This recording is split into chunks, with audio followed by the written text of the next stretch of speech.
Prime Minister Narendra Modi announces $1 billion line of credit for the development of Russia's Far East region in the 5th Eastern Economic Forum.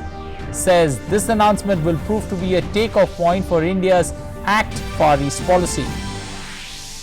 President Ramnath Kovind to be the chief guest at the Swachhata Mahotsav to present awards for outstanding contribution to the journey of Swachh Bharat mission in various categories. Delhi court sends P. Chidambaram to 14 days judicial custody in Tihar jail in the INX media case. Supreme Court earlier dismissed Chidambaram's plea, challenging the Delhi court's order denying him anticipatory bail. Government grants institution of eminent status to 7 public and 7 private universities. IIT Madras, BHU Varanasi among the top public universities, while Amrita Vishwavidyapeetham and Vellore Institute of Technology get top positions in private sector.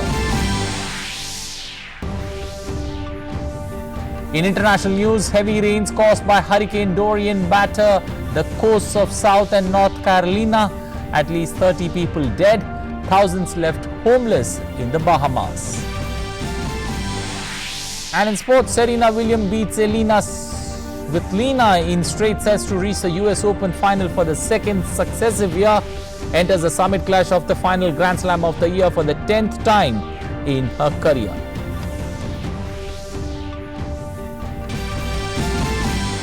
And Australia's Steve Smith hits the 3rd Ashes double century on the second day of the 4th Ashes test against England at Old Trafford. Smith brought up his double century of 310 deliveries. And now for the stories in detail. Prime Minister Narendra Modi has arrived in New Delhi after a productive 2-day visit to Vladivostok, Russia. During the visit, Prime Minister Modi attended the Eastern Economic Forum in Russia. Besides, Prime Minister also held bilateral meetings with the leaders of Japan, Malaysia and Mongolia and discussed bilateral, regional and global issues. Prime Minister termed his Russia visit a productive one. In a tweet, he said, and I quote, "Thank you, Russia. This has been a productive visit. The outcomes of this visit will bring Russia and India closer. Gratitude to President Putin, the government and the people of Russia for their hospitality." Russian President Vladimir Putin, Prime Minister Narendra Modi and other leaders of the participating nations at the Eastern Economic Forum also took part in a question and answer session after addressing the forum. The leaders responded to a series of questions ranging from global groupings, climate change, environmental challenges and tensions between global powers. Prime Minister Narendra Modi spoke in detail about his commitment for environment protection and how India is moving forward in this direction.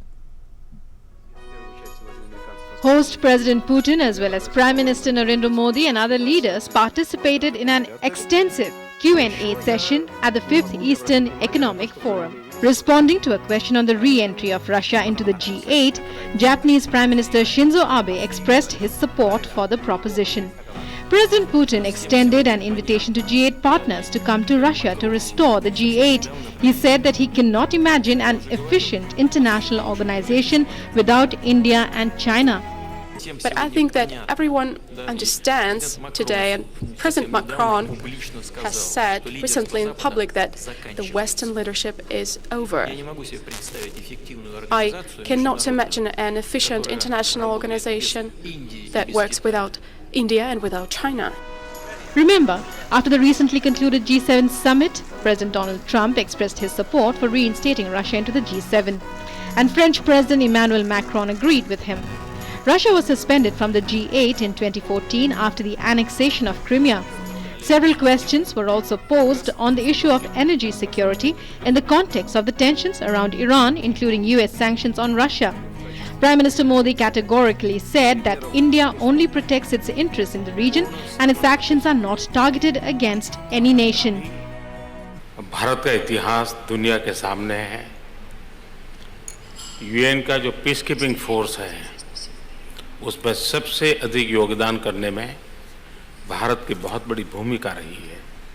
तो भारत के सैनिक हमेशा peace keeping force के अंतर्गत ही काम करने के आदी रहे हैं। आज तक हमने कभी भी आज़ाद भारत ने ऐसी कोई प्रवृत्ति नहीं की है, लेकिन जहाँ तक हमारे एनर्जी सिक्योरिटी का सवाल है, हम अधिकतम ईरान पर डिपेंडेंट रहे हैं हमारे एनर्जी सिक्योरिटी के लिए। भारत के हमारे जो ऑयल टैंकर हैं उसकी सुरक्षा की व्यवस्था है। हमने किसी को टारगेट करना या किसी की व्यवस्था में दखल देना न ये हमारा लक्ष्य है, न हमारी योजना है। Replying to a question on US sanctions impacting trade ties, especially in oil between India and Russia, Prime Minister said that a debate is on the global impact of sanctions imposed on any one country. He said that the fact that the inking of close to a dozen pacts, of which 4 are in the energy sector, go to show that these sanctions are not a deterrent to mutual trade. Bharat का oil and gas के क्षेत्र में investment है। Russia की कंपनियों का भी खास करके technology transfer, defence manufacturing, energy के क्षेत्र में अभी अभी इन्वेस्टमेंट हुआ है। तो हम दोनों देशों के बीच में ऐसी कोई रुकावटें नहीं है। जिस देश के लिए सैंक्शन लगते हैं उस पर इसका कितना प्रभाव होता है वो एक बात है, लेकिन उसके कारण दुनिया के अन्य देशों पर जो प्रभाव होता है, विश्व की ओवरऑल इकोनॉमी जो प्रभाव होता है, उस पर आज विश्व में गहरी चिंता भी है, चर्चा भी है। The moderator quizzed the leaders on their commitment to clean energy and clean mobility. Prime Minister highlighted India's commitment to clean energy. He said that India will achieve the target of 175 gigawatts of renewable energy by 2022. PM also highlighted India's potential to emerge as a global hub for electric batteries that power green vehicles. He said that solar-powered electric vehicles should be encouraged. Ensuring solar-powered clean cooking gas for 250 million families is another target for the Modi government to achieve. Prime Minister also spoke of cross-subsidies to boost the solar sector. Right now, India has this superpower image in ITCs and software, and youth and computer technologies are inextricably linked in many minds. What about youth and economic? How do they intertwine together? Bharat दुनिया का आज सबसे युवा देश है। Information communication technology में भारत ने अपने एक महारत हासिल की है। Student exchange for innovation and technology, startup एक बहुत बड़ी ताकत आज भारत की उभर कर रही है। हम दुनिया में पहले 3 में हमने अपनी जगह बनाई है। भारत के यूथ उसमें इनिशिएटिव ले रहा है।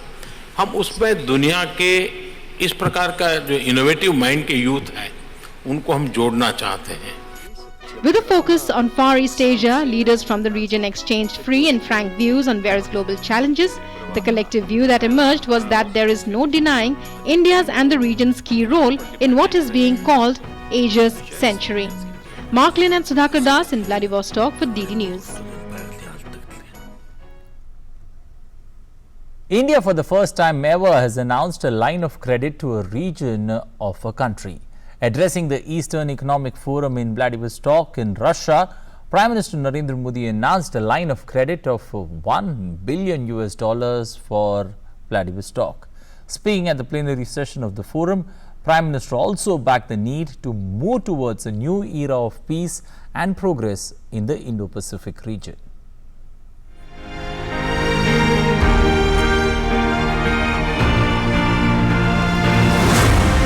हम सबका साथ, सबका विकास, सबका विश्वास के मंत्र के साथ एक नए भारत के निर्माण में जुटे हैं। तेजी से बढ़ते भारत और उसकी प्रतिभा की इस रीजन से भागीदारी एक और एक 11 बनाने का ऐतिहासिक मौका। PM Modi emphasized India's commitment to become a $5 trillion economy by 2024. Speaking at the Eastern Economic Forum, Prime Minister underlined India and Russia partnering not just in the mainland but also for the development of far-flung regions that are storehouses of potential. Moving from Act East to Act Far East, Prime Minister Narendra Modi announced a $1 billion line of credit for Vladivostok. Far east के विकास में और योगदान देने के लिए Bharat $1 billion की line of credit देगा। यह पहला मौका है कि हम किसी देश के क्षेत्र विशेष को लाइन ऑफ क्रेडिट दे रहे हैं। Prime Minister Narendra Modi described Vladivostok as the springboard for India to access Northeast Asia. The opening of a direct ship route from Vladivostok to Chennai will further deepen India-Russia ties. Prime Minister backed the need to move towards a new era of peace and progress in the Indo-Pacific region. He also warned against third-party interference in internal matters of any nation. Indo Pacific region में सहयोग का नया दौर हम शुरू करने वाले हैं। फार ईस्ट एक और यूरेशियन यूनियन और दूसरी ओर ओपन, फ्री और इंक्लूसिव इंडो पैसिफिक का संगम बनेगा। इस क्षेत्र में हमारे संबंधों का मजबूत आधार होगा। रूल बेस्ड ऑर्डर, सॉवरेनिटी और टेरिटोरियल इंटीग्रिटी के लिए सम्मान और अंदरूनी मामलों में दखल से परहेज। Appreciating the vision of President Putin for the welfare of Russia's Far East, Prime Minister Modi spoke of convergence of President Putin's vision and India's Sabka Saath, Sabka Vikas, Sabka Vishwas journey of inclusive development. Prime Minister Modi's two-day visit to Vladivostok has steered India-Russia ties towards new vistas. The core focus that has emerged puts regions and their peoples at the center of broadening India-Russia ties. Mark Lane and Sudhakar Das in Vladivostok for DD News. Just before Prime Minister Narendra Modi concluded his 36-hour visit to Vladivostok, the Russian president took him as well as other leaders to a stadium to watch an international judo tournament currently taking place in the city. President Putin's fondness for martial arts is well known. He started practicing judo when he was just 11-year-old and went on to secure an 8th rank black belt. Sports for youth empowerment as well as boosting tourism figured in the address of several leaders who spoke at the Eastern Economic Forum plenary session.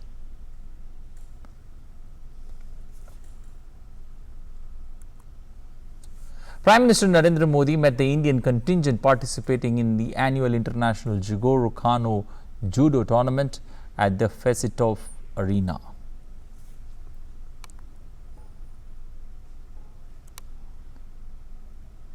And in a unique gesture rarely seen among politicians, Prime Minister Narendra Modi on Thursday sent out a message against VIP culture. Prime Minister Modi was in Vladivostok to attend an event where special arrangements for his sitting was made. Prime Minister Modi asked for an ordinary chair to be placed for him as other attendees and made the special sitting removed. Prime Minister then sat on the ordinary chair with the other guests. Prime Minister Modi is already known for his appeal to connect with common people. Prime Minister has always been very vocal about discontinuing VIP culture. Soon after the BJP returned to power at centre after winning an even bigger mandate in Lok Sabha elections, Prime Minister has called upon party MPs to not be part of the practice of this pattern. एक बात VIP culture, देखिए देश को बहुत नफरत है। आपने देखा होगा कि एयरपोर्ट पे अब हम एमपी बन गए, वो चेक करता है तो हमको बुरा लगता है, यार मैं एमपी हूं और मेरा चेकिंग क्यों नहीं होना चाहिए? चेकिंग जी, हम नागरिक हैं, कतार में क्यों नहीं खड़े रहना चाहिए? ये चीजें मैं आज क्यों कह रहा हूं, आपको बुरा लगेगा, अच्छा लगेगा, मैं नहीं जानता हूं, लेकिन अब देश और वहां 50 मोबाइल फोन से फोटो निकालते रहते हैं और फिर सोशल मीडिया में आ जाए तो आप यार ये किसने कर दिया, किसने कर दिया, फिर आपको क्या गलत किया उसमें चिंता नहीं थे, किसने किया उसके पीछे आप समय बर्बाद करते हो। मैं चाहता हूं दोस्तों, युग बदल चुका है, जनता जनार्दन बहुत सतर्क है, सचेत है, हमें उसको ध्यान में रख करके अपने आप को बदलना है, सिर्फ दिखावे के लिए नहीं, अपने आप को बदल देना चाहिए। लाल लाइट हटाना, कोई इसमें इकोनॉमी, पैसे, कोई बजट कुछ नहीं था, लेकिन देश में एक मैसेज गया कि हाँ ये लाल लाइट का जो नशा है ना, ये मोदी जी ने अच्छा क्या उतार दिया। सामान्य मानवी के मन में इन चीजों का असर है जी। हम जितना सामान्य मानव, हमारे मनोहर पर्रिकर जी की जो पहचान ही यही थी, पहचान ही यही थी, और वो अपने आप में एक बड़ी ताकत थी, बहुत बड़ी ताकत थी। मैं समझता हूं कि बहुत सी चीजें हैं जो अच्छाई से जो लोगों ने किया है, और वीआईपी कल्चर से हम जितना बच सकते हैं हमने बचना चाहिए। For more on this, we are joined by our correspondent Sudhakar Das on the phone line. Sudhakar, clearly the Prime Minister once again reiterating the fact that the VIP culture needs to move away and setting the example himself there in Russia too. जी बिल्कुल अनिल, और खास तौर पे देखिए प्रधानमंत्री लगातार इस बात की वकालत करते रह रहे हैं कि वीआईपी कल्चर हर हालत में खत्म होना चाहिए, और वीआईपी के बजाय उन्होंने एक नारा भी दिया था, ईपीआई यानी एवरी पर्सन इज इम्पोर्टेंट, यानी हर व्यक्ति उतना ही खास है जितना कोई विशेष व्यक्ति जिसकी बात की जाती है। और प्रधानमंत्री शीर्ष स्तर से इस बात का उदाहरण हमेशा देते आए हैं, और ये उनकी कार्यशैली का हिस्सा, ऐसा नहीं है कि अचानक कैमरे की तस्वीरों के आगे इस तरह की चीज हुई, ये उनकी कार्यशैली का हिस्सा है, और ये बार बार हमको लगातार दिखा है जब भी इस तरह की कोई जरूरत आन पड़ती है, चाहे आम लोगों को तकलीफ ना हो उसके लिए मेट्रो में सवारी करना, चाहे नॉर्मल ट्रैफिक में प्रधानमंत्री के काफिले को ले जाना ताकि किसी तरह की दिक्कत आम जनता को ना हो, या फिर सफाई का ध्यान रखते हुए खुद ही अगर कोई कचरा पड़ा हुआ है तो उसको अपनी जेब में डाल लेना। तो इस तरह की तस्वीरें हम बार बार लगातार देख चुके हैं, और यही वजह है कि उन्होंने लाल बत्ती का जो कल्चर है उसको खत्म करने के लिए कैबिनेट से फैसला कराया। आपको पता है कि रेड बेकॉन उसके बाद खत्म हुआ, और एक तरह से पूरी जनता ने भरपूर तरीके से उसका स्वागत भी किया था, और ये तस्वीर भी कहीं ना कहीं ये जाहिर करती है कि प्रधानमंत्री शीर्ष स्तर से एक संदेश दे रहे हैं देश के तमाम नागरिकों को, उन तमाम खास लोगों को, कि इस तरह के कल्चर से बचने की जरूरत है, और हर व्यक्ति एक जैसा है, और एक जैसे प्रधानमंत्री खुद को प्रधान सेवक कहते रहते हैं, जनता का सेवक कहते रहते हैं, उसका एक उदाहरण उन्होंने पेश किया है। Okay, this particular message that the Prime Minister has been, time and again emphasizing on clearly seems to be trickling down. We see ministers now, taking the metro to travel to various locations. Also, people from cutting across party lines, taking this particular movement ahead of using the metro, using the cycles to come to Parliament to attend to places of work.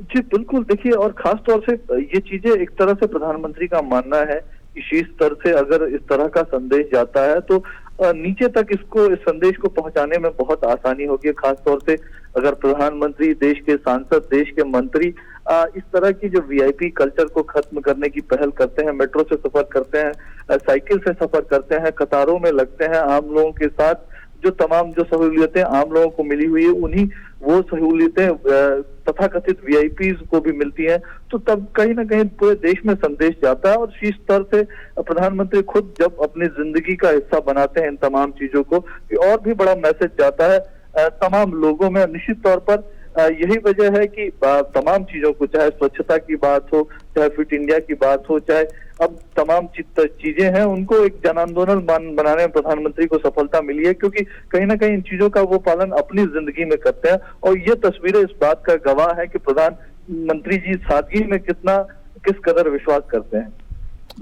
We'll leave it there. Thank you and appreciate you joining us this morning on the phone line with those updates. Moving ahead, on day 3 of his South Korea visit, Defence Minister Rajnath Singh is scheduled to hold several key meetings today. He will hold talks with the Minister of Defence Acquisition Program Administration of South Korea. The two sides are expected to discuss ways to enhance defence cooperation and joint projects with a focus on expanding ties with top Korean companies involved in manufacturing of defence equipments, so that investments and joint ventures in India could be boosted. Rajnath Singh will also participate in the CEO Forum, Besides, business-to-business discussions are likely to focus on cooperation between government of India and Korean firms in the defense and technology sectors. India over the past few years has relaxed provisions on attracting foreign investments in the defense sector, while it is also developing defense corridor in Tamil Nadu and Uttar Pradesh at a fast pace. For this, government is inviting global investments at the CEO forum. Top executives from the leading Korean companies Hyundai Rotem and Korea Aerospace Industries Limited will be holding discussions with the Defence Minister and Indian delegation. Earlier on Thursday, the Defence Minister delivered the keynote address at the plenary session of the 8th Seoul Defence Dialogue. President Ramnath Kovind will be the chief guest at the Swachhata Mahotsav to be organized at Vigyan Bhavan in New Delhi today. President Kovind will also present awards for outstanding contribution to the journey of Swachh Bharat mission in various categories. Union Minister for Jal Shakti Gajendra Singh Shekhawat will preside over the function, and MOS Minister of Jal Shakti Ratan Lal Kataria will be the guest of honor at the event. Senior Congress leader and former Finance Minister P. Chidambaram has been sent to Tihar jail by a special CBI court in Delhi in connection with the INX media corruption case. Special Judge Ajay Kumar Kuhar sent him to 14 days judicial custody till the 19th of this month. The court allowed the Congress leader to carry his medicines to jail and directed that he be kept in a separate cell in Tihar prison as he was a protectee under the Z category security.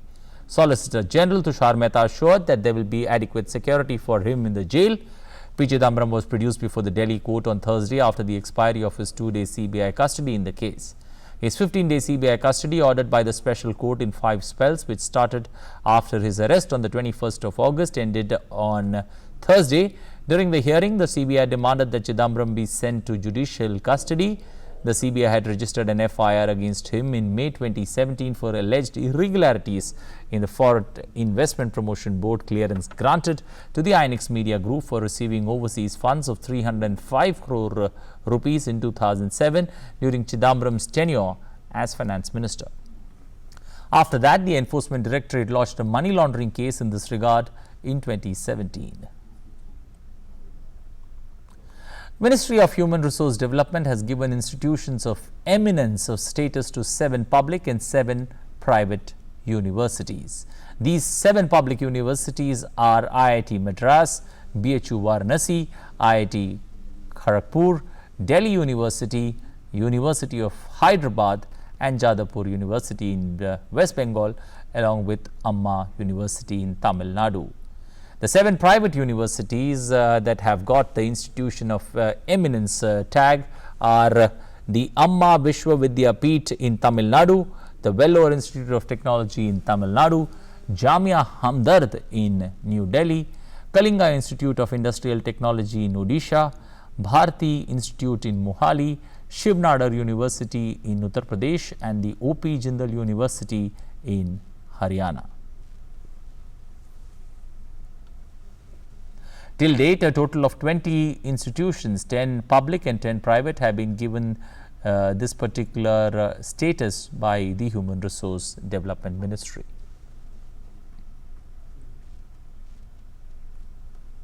चौदह ऐसे बहुत महत्वपूर्ण संस्थान जो विश्व ranking के स्तर पर आ सकते हैं, ऐसे संस्थानों को प्रतिष्ठापूर्ण संस्थान ये घोषित किया गया है और मुझे भरोसा है कि पीछे के दिनों में भी हम लोग 200 के अंदर हमारी 3 संस्थाएं आई हैं, 500 विश्व रैंकिंग में 500 के अंदर हमारी 9 संस्थाएं हैं, जबकि अभी 1000 के अंदर 23 संस्थान हैं। हम तेज़ी से हमारे ये जो संस्थान है ये विश्व की रैंकिंग में बहुत तेज़ी से आगे बढ़ सकें, ये हमारा हेतु है। Meanwhile, moving to Jammu and Kashmir, where the situation remained normal in Jammu and Kashmir a month after the decision on Article 370, there are no daytime restrictions in over 90% of the state's territory. Landline services have by and large been restored in the valley. It's been a month since the abrogation of Article 370 in Jammu and Kashmir, and the past month has seen the situation in the state undergoing rapid changes. In most parts of the valley, the situation is normal, with restrictions lifted over 90% of the region during the day. Most landlines are functioning, and mobile connectivity is expected to be fully restored soon. Security forces say that the past 30 days have been the most peaceful in the state. The biggest challenge after the August 5th decision had been to ensure normalcy in the state. Militant elements and the sponsors from across the border did try to create mischief, but all their attempts were foiled. For the first time, people refused to respond to a terrorist call for bands and marches. With not a single incident of terrorist violence for a month, this has been one of the most peaceful periods in the state in years. In Srinagar alone, maximum number of private cars were seen plying on roads in a long time. Street vendors have started their businesses and government offices remained open. In other areas like Rajouri too, the situation has been peaceful with people going about their daily activities in a peaceful manner. बड़ी खुशी हुई है, हालात बिल्कुल normal हो चुके हैं राजौरी पुंछ के, जम्मू प्रोविंस के, और अभी मोबाइल जो है पुंछ में कल चले हैं और यहाँ पर भी एक हफ्ते से चालू हैं। राजौरी के हालात इंशाल्लाह थोड़े पीसफुल हो गए हैं, पटरी पर आ गए हैं, स्कूल जो है वो मूल के मुताबिक खुले हैं, आना जाना बराबर है। In Samba as well, normal life went on as usual with people going about their daily routine freely. कोई आने जाने में रोक टोक नहीं है, कोई किसी भी तरह की प्रॉब्लम नहीं है, सब तो फेयर चल रहा है, जैसे आगे चलता था वैसे ही चल रहा है। जहाँ के वातावरण बहुत अच्छे हैं सांबा के, और जब से 370 हटी हुई है सांबा में बहुत अच्छा लोगों का जोड़ा रहा, बाजार मार्केट खुली रही, 1-2 दिन सब खुला ही रहा इधर। अब सब नॉर्मल है, सब बच्चे स्कूल जा रहे हैं, सभी अपने अपने काम में जैसे दिनचर्या जैसे पहले थी वैसे ही उसी में व्यस्त है।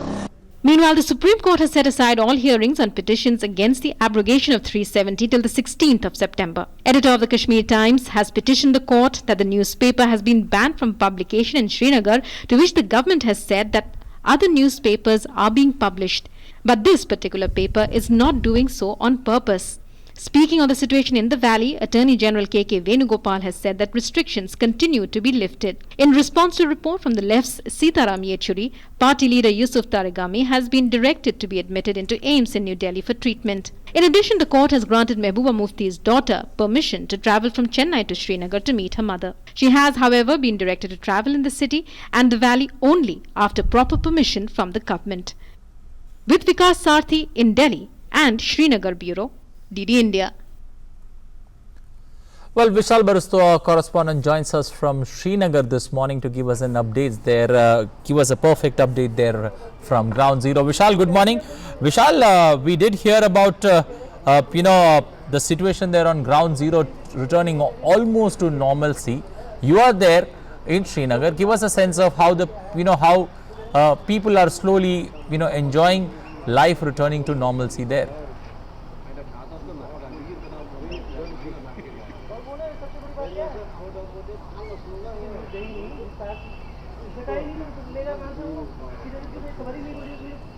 Well, a very good morning to you, Anil. Yes, life is returning to normal, and yesterday I had gone to the Gurez sector, which is near LOC, and there we saw how Pakistan violation of ceasefire has devastated the Jungli village, burned down houses, and how the government has initiated relief work. It is a long journey, and it was a smooth journey for me, and there was no hindrance on the way. And apart from that, the government has also taken an initiative to promote educational tourism here in the state. Yesterday, a group of 24 students, they have left Davra, which is there in the Gurez sector, and from there they would be traveling to Delhi first, then to Jaipur and to Ajmer. Now, yesterday I spoke to the students and they were very happy from class 4 to class 8, and they were also happy and excited because most of them would be traveling in the flight for the first time. So it is going to be a unique experience for them. They have heard about Red Fort, Qutub Minar, India Gate, Hawa Mahal and Ajmer Sharif Dargah. Now these are the the places that they have only heard of, but this is the first time that they would be visiting. So quite a good experience for them, that they would be exploring the country and how India is progressing. They are living in a remote village of Gurez sector, and then they would see how India is developing, and with their experience they can also bring that development to their own village. This is the whole idea. It is being organized with the help of army, and it is called Sehre-Watan, a tour to your country. So this is the step that the government is taking. A lot of efforts are being made by the government. Now it is up to the people to respond positively and not to be scared by the anti-national elements from across the border. And as far as the valley is concerned, it is quite peaceful, and with the landlines also being restored, we can easily talk to even to my family, because everybody wants to tell the world that it is all safe and secure here, and that is the message that I am giving to you and to all our viewers who are watching DD News. Okay. Also, the Donia minister the Donia minister there, Jitendra Singh, clearly indicating that the plan for J&K is to replicate the Northeast model. What's the sense that you get? How easy? What are the challenges for this particular implementation of the Northeast model there in J&K?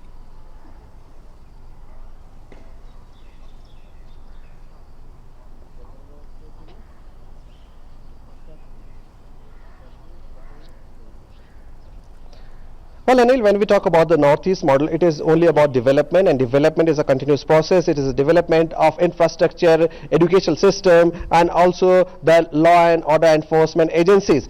I have been speaking to people, and they've been saying till now people have been not given to what they deserve, and also they have been cheated by different governments, and there is no difference between before and after the abrogation of Article 370, and they are now hoping that the government will walk its word. Especially they believe in the Prime Minister, because it's a big promise that 50,000 jobs would be filled in the state, and that is what people want. They want employment, they want development, they want education, because as far as the education system is concerned, yesterday when I spoke to the children, now there was a big problem because they could only speak Urdu and to some and their own language, but as far as the English is foreign language like English is concerned, medium of instruction of English is not there. So this is the communication skills have to be developed, the infrastructure has to be developed, and the medical facilities have to be developed, and this is what the government is promising, that when development comes to the valley, development comes to the state, not only Kashmir but also Ladakh and Jammu, they will all be benefited, and this is what the government has promised them, and they are all looking forward to it. So we need to wait, and also people have to have faith in the government, people have to have faith in their own self, because they are all peace-loving people, and they should know that the anti-national elements are only there to disrupt the normalcy in the valley, in the state, and their whole idea is to somehow create problems, and that is not going to benefit the people, and that would also disrupt the normal life of the people, and that would also disrupt the development process here in the state. And so the people have to gather, to unite against these forces and work for the development of the state, obviously with support of the government. Okay, we'll leave it there. Thank you and appreciate you joining us this morning with those updates there. The Kashmir issue does not concern the Muslim community. That's what the UAE minister, who's a UAE foreign minister who's visiting Islamabad, has said. It said it's not a issue. The Kashmir issue is not an issue that's of any concern to the Muslims, but rather a dispute between Islamabad and Delhi. Moving ahead, Indian Commissioner of High Commissioner of India to Canada, Vikas Swarup, on Thursday inaugurated the India Pavilion at the 44th Toronto Film Festival 2019. Speaking on the occasion, Vikas Swarup said this will provide a platform to showcase Indian cinema in the overseas market and help new business opportunities. Around 60 eminent personalities from the filmmaking sector and the film festival participated in the inauguration ceremony. Discussions were held on a wide range of topics, including initiatives undertaken by the government related to single window clearance for filming in India. At the ceremony, a number of them expressed their keenness to come to the Golden Jubilee of IFFI in Goa as cine appreciators and participants for the technical sessions to be held at the festival. The Golden Jubilee edition of the International Film Festival of India to be held in Goa from 20th to the 28th of November this year. United Nations Convention to Combat Desertification Global Land Outlook report pegs the loss of world's forest at around 70%. The Amazon tops that list with the projected forest loss of 23 to 48 million hectares by 2030. Here's more.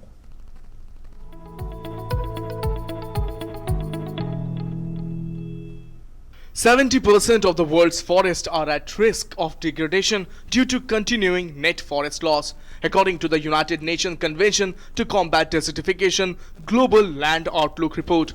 The report found that many tropical forests that were undergoing deforestation a few decades ago have now virtually disappeared.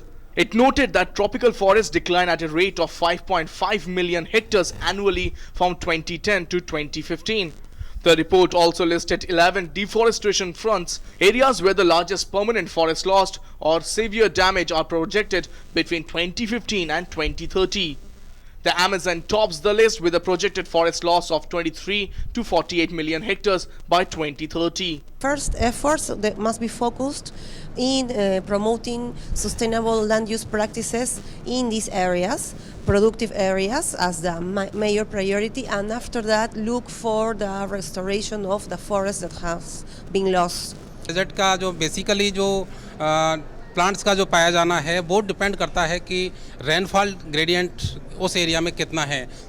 जहाँ पर rainfall gradient 100 annually rainfall जो है 100 से 200 centimetre है, वहाँ हम उनको कहेंगे कि आप यहाँ पर अकेसिया टोटलिस स्पीसीज़ लगाइए, अकेसिया सेनेगल लगाइए, क्योंकि ये स्पीसीज़ जो हैं उस एरिया के अंदर पाई जाती हैं. श्रब स्पीसीज़ के अंदर हम देखते हैं तो हम जनरली लेप्टाडिनिया पायरोटेक्निका के लिए बोलेंगे. Leptadenia pyrotechnica is there and Calligonum polygonoides is there. Those plants can be survive in such extreme climatic conditions. Deforestation is a major cause of the loss of soil organic carbon, which plays an important role in combating desertification and land degradation. With the rate of deforestation higher in the tropics, the soil organic carbon loss is also higher in this region. To prevent deforestation and forest degradation, the report proposes an approach which combines facets of protection, creating protected areas, both community governed and otherwise, sustainable management involving judicious and sustainable use of resources and restoration. Tapush Bhattacharya's report, DD News, Greater Noida.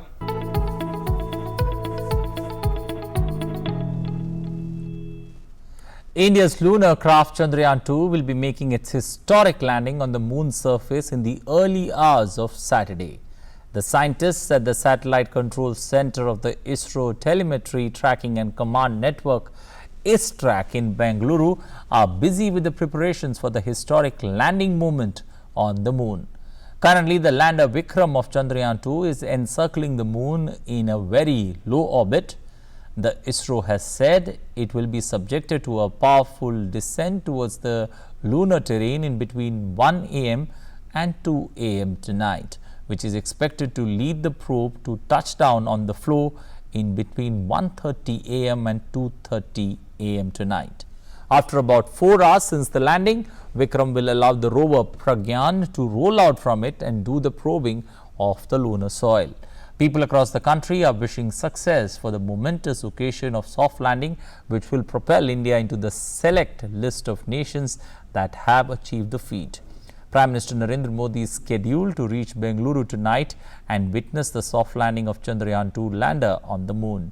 He will be joined by about 70 high school students from across the nation who have qualified to accompany him by way of winning in a national quiz about the ambitious mission. Ahead of the proposed touchdown, ISRO explained through a video how it will take place.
Well, let's keep our fingers crossed and wish that Chandrayaan-2 mission and all the people behind it all the very best. Well, moving ahead to international stories, after unleashing its fury on the Bahamas, Hurricane Dorian made its way to the South Carolina coast with strong winds and driving rain.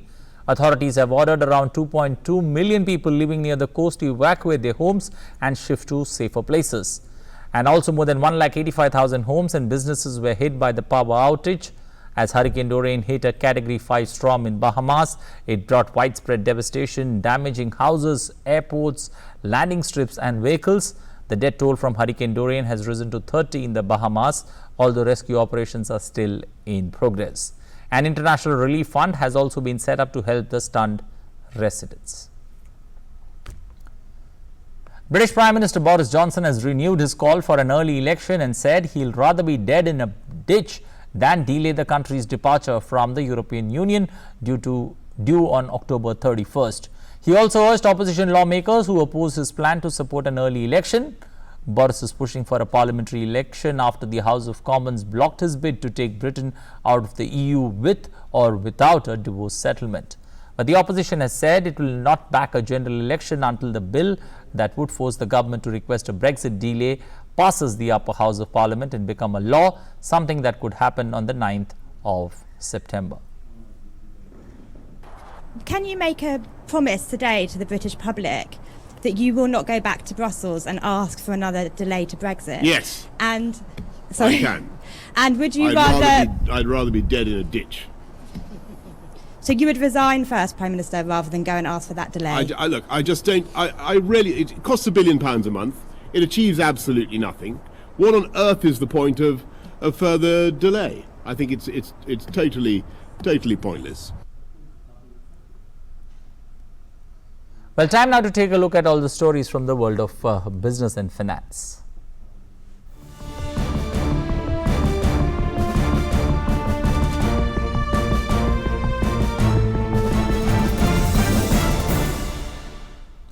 Road Transport and Highways Minister Nitin Gadkari made it clear that government has no intentions of banning petrol or diesel cars in the country. Speaking at a function in New Delhi, the Union Minister said there is a concern that the government will ban internal combustion engine vehicles, but it is well aware of the contribution that India's automobile industry is making to the country's exports and employment. सबसे पहले मैं आपको ये बताना चाहूँगा कि बहुत लोगों के चर्चाएं चलती रही, मीडिया में आता रहा और कुछ सरकार में भी कुछ सजेशंस के रूप में चर्चाएं होती रहती थी कि पेट्रोल और डीजल के जो व्हीकल्स है उसको बैन करना, और ये इसके कारण भी काफ़ी बड़ा डर लोगों के मन में था।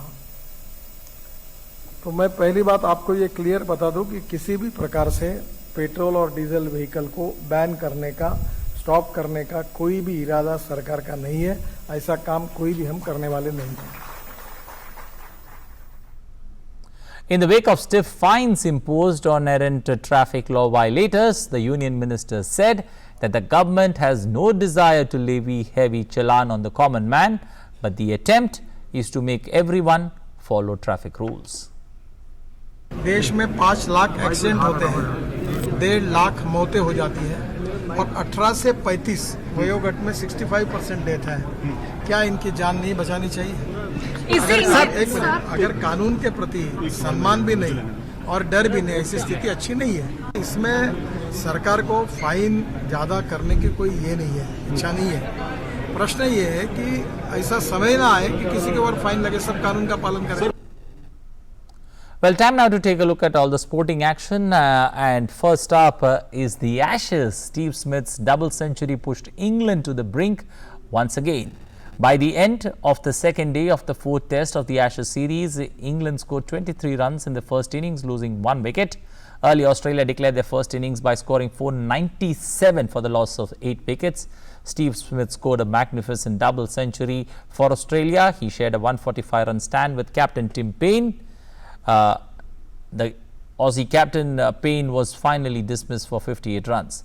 Mitchell Starc also scored an unbeaten innings of 54 runs.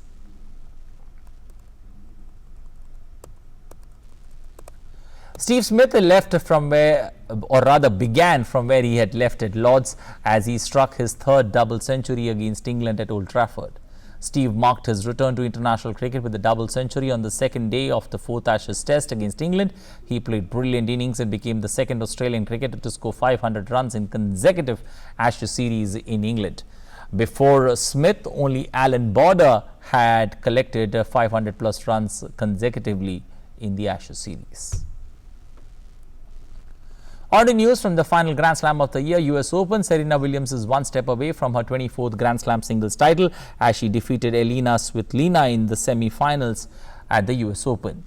Williams beat Elina in straight sets 6-3, 6-1 and will face Belinda Bencic or Beyonce Andreescu in Saturday's final.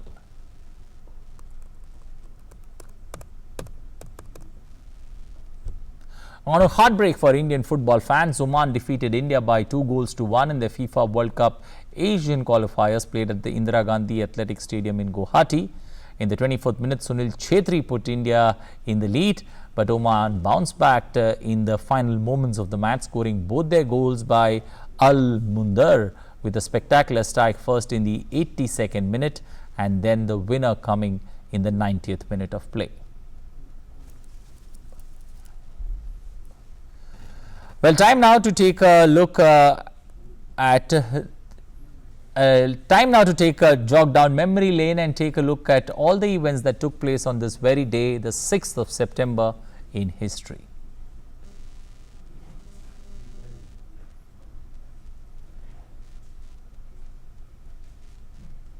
On this day in 1889, that Sharat Chandra Bose, renowned barrister and Indian independence activist, was born in village Kudalia in the 24 Parganas district of West Bengal. On this day in 1965, Indian troops crossed the border of West Pakistan at 3 points in the Indo-Pak War of 1965. On this day in 1968, Kingdom of Swaziland gained independence from Great Britain. On this day in 1997, the funeral of Diana, Princess of Wales, was held at Westminster Abbey in London. Well, after a look at history, it's time now to come back to the present and take a look at the events listed for the day today. President Ramnath Kovind will be the chief guest at the Swachhta Mahotsav. He will felicitate awards for outstanding contribution to the journey of Swachh Bharat mission in various categories at Vigyan Bhavan in New Delhi. Vice President Venkaiah Naidu to release 2 books, Loktantra ke Swar Khand 2 and The Republican Ethic Volume 2. The books contain compilations of 95 speeches delivered by President Ramnath Kovind during his second year in office at Pravasi Bharatiya Kendra in New Delhi. Union Ministers Prakash Javadekar and Thawar Chand Gehlot will be guests of honor on the occasion. Lok Sabha Speaker Om Birla will lead members of Parliament and other dignitaries at the Fit India movement at Parliament House in New Delhi. Arif Mohammad Khan to take oath as the Governor of Kerala at Raj Bhavan in Thiruvananthapuram. A legal challenge seeking to place an interim block on British Prime Minister Boris Johnson's order to suspend Parliament to be heard in a Northern Irish court.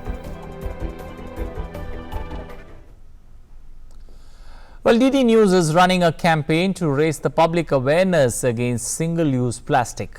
The campaign is aimed at conserving our environment from pollution caused through uses of plastic.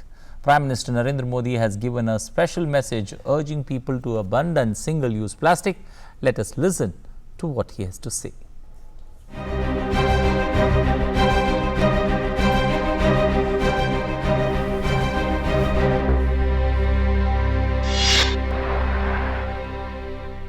अक्टूबर को जब बापू की 150वीं जयंती मनाएंगे तो इस अवसर पर हम उन्हें न केवल खुले में शौच से मुक्त भारत समर्पित करेंगे बल्कि उस दिन पूरे देश में प्लास्टिक के खिलाफ एक नए जन आंदोलन की नींव रखेंगे। मैं समाज के सभी वर्गों से, हर गांव, कस्बे और शहर के निवासियों से अपील करता हूं, करबद्ध प्रार्थना करता हूं कि इस वर्ष गांधी जयंती एक प्रकार से हमारी इस भारत माता को प्लास्टिक कचरे से मुक्ति के रूप में हम मनाएं।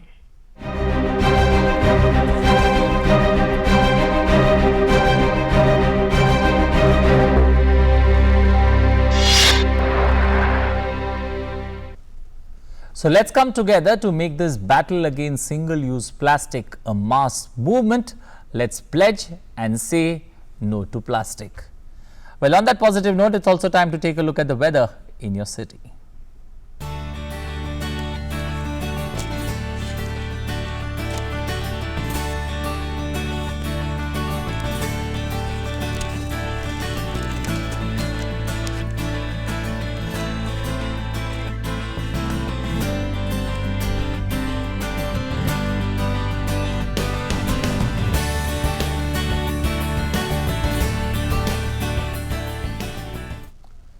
Well, before we end this edition of Breakfast Show, we leave you with a positive thought to kickstart your day. Don't compare your progress with that of others. We all need our own time to travel our own distance. Our image of the day, glimpses of a world speed climbing champion from Poland who beats the lift in this race. Take a look, have a safe and wonderful day ahead. Bye-bye.